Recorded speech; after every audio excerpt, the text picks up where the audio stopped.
Previously on Anglican Identity. Anglican Christianity begins with an encounter with God through the person of Jesus of Nazareth.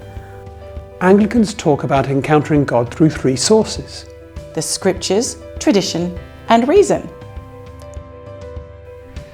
In our last episode of Anglican Identity, we talked about the Anglican focus on ideas of scripture, tradition, and reason. The tradition of the Church comes to us from a long history of faithful people stretching back in time. So why does that history matter? What I value about the historical aspect of the way in which we practice Christianity in the Anglican tradition is that it's constant, it's moving. We don't stay in one point. We evolve and we're creative and imaginative and we move, but we're also connected to everything that's been before. Look, we have a great treasure to share. There's a deep history of spirituality, expression of faith, and faithful men and women from millennia who've all tried to kind of struggle with this idea of what it means to be in relationship with God over the centuries. History offers us lots of lessons of what to do and what not to do, but there's a constant throughout history. We are all human and we have lots to refer back to. What I value about the historical foundations of Anglicanism is there's this long continuity with other parts of the Christian faith. And it goes Roman times in England right through to the connection with the Reformation. So it's not just a bit of time, there is some long traditions and depth to call in on that experience. Do you remember Jonathan Sargent talking about the Lambeth Quadrilateral in the last episode? Well, Anglicanism had been in existence for a considerable period of time before that Lambeth statement was developed.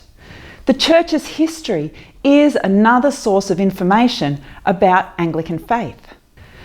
The website anglican.org notes there is a public perception that Henry VIII created the Anglican Church in anger over the Pope's refusal to grant his divorce. But the historical record indicates that Henry spent much of his reign challenging the authority of the Roman Catholic Church. Henry's divorce issue was just one of a series of acts that collectively split the English Church from the Roman Church.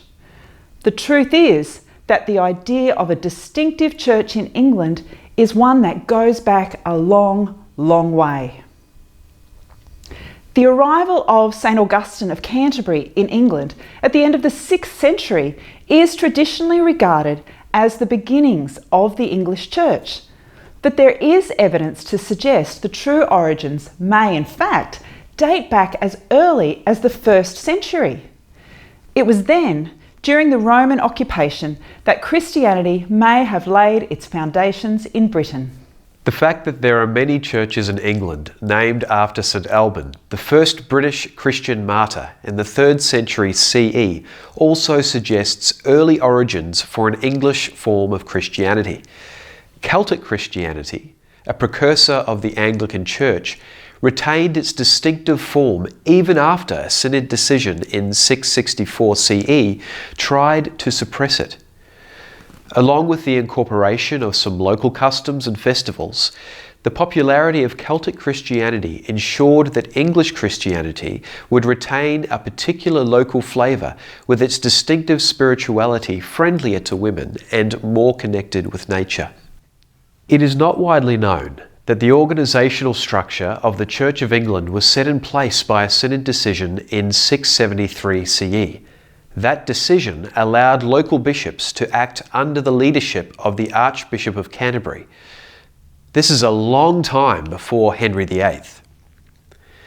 If we then fast forward nearly 1,000 years to the 16th century, the Reformation brought great change. Acts of Parliament in the 1530s created a separation from Rome, declaring the English monarchy as the only supreme head in earth of the Church of England, called Ecclesia Anglicana, and that the Pope had no greater jurisdiction in England than any other foreign bishop. Whilst not trying to deny the motivation of Henry VIII to secure a male heir through a succession of consorts, the legislation suggests the king wasn't trying to found a new church. Since Constantine the Great in the 4th century, European monarchs had exercised powers over the church and their dominions.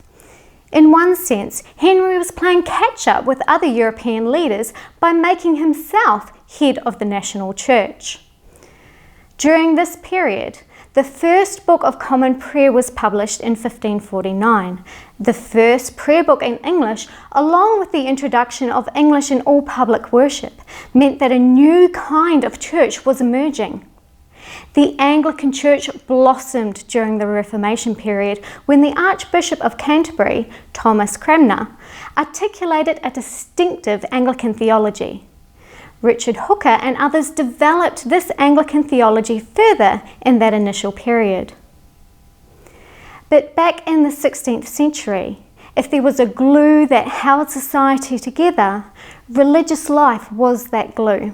Henry's daughter, Elizabeth I, certainly thought that a church with a common form of worship and a doctrinal system that allowed assent from a wide range of theological perspectives might provide that glue. Most supported that moderate system, but there was opposition. That came from Puritans at one end, and those with the loyalty to the idea of papal supremacy at the other. The glue was severely tested. Up until Oliver Cromwell's English Civil War, the swing between those extreme ends of the spectrum was pronounced. With the Protectorate of the Commonwealth of England, 1649 to 1660, Anglicanism was disestablished and a more Puritan system introduced. Church interiors and garments became very plain, as just about anything that looked or sounded Catholic was reviled. Crucifixes were removed. Even religious art was thrown out. And then, during King Charles II's restoration period in the 1660s, the Puritans lost favour. An almost Elizabethan form of Anglicanism was reintroduced. Significantly, though, Anglicanism now had to acknowledge other denominational structures.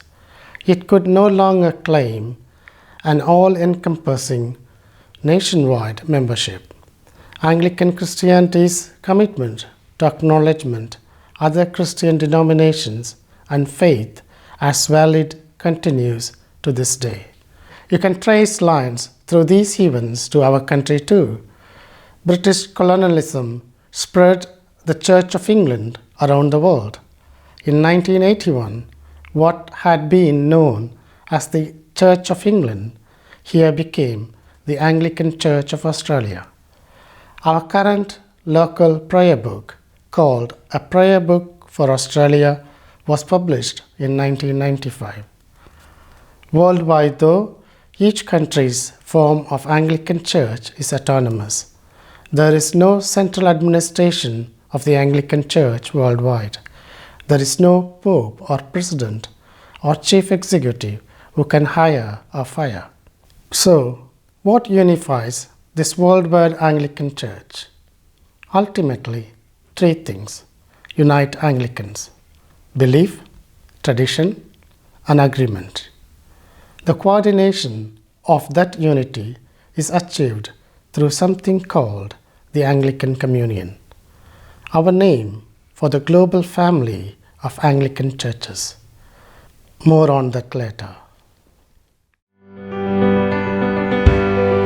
Next time on Anglican Identity.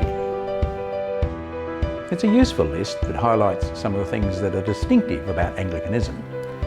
Anglican worship is much more than a performance to be observed or listened to.